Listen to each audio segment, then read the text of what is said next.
Welcome to RBO. You guys are going to be going over the medium mason jar survival kit. Very basic kit, mason jar. No, somebody you know has a grandma that has these just stashed away in their basement. So it's not too hard to get your hands on one of these.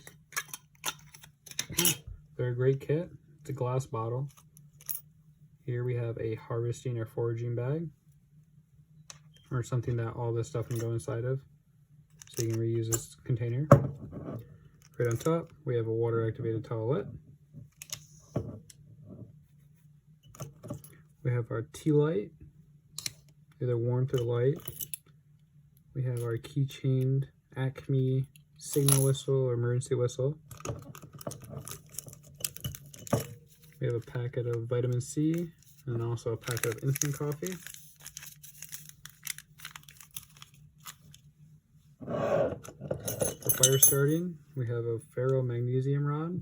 Big parts the magnesium, small parts the ferro. So you scrape off, create a pile with the big black part, and the little one you strike off and ignite it with.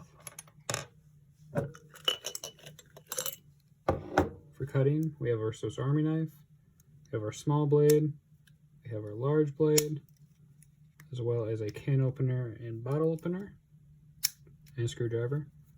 We have a corkscrew on this side, as well as an awl. And we have our toothpick and our tweezers as well. Fire starting, we also have some UCO stormproof matches. Another boost, we have some tea.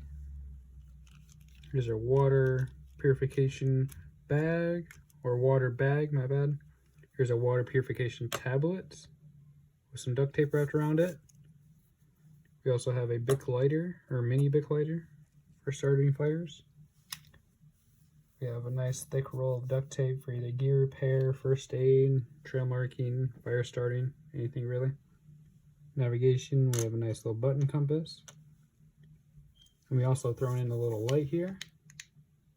It's a little dim, but it still helps. Nice little keychain light. And that's the kit, guys. Let me know what you guys think in the comments. Thank you guys for watching. Have a nice day.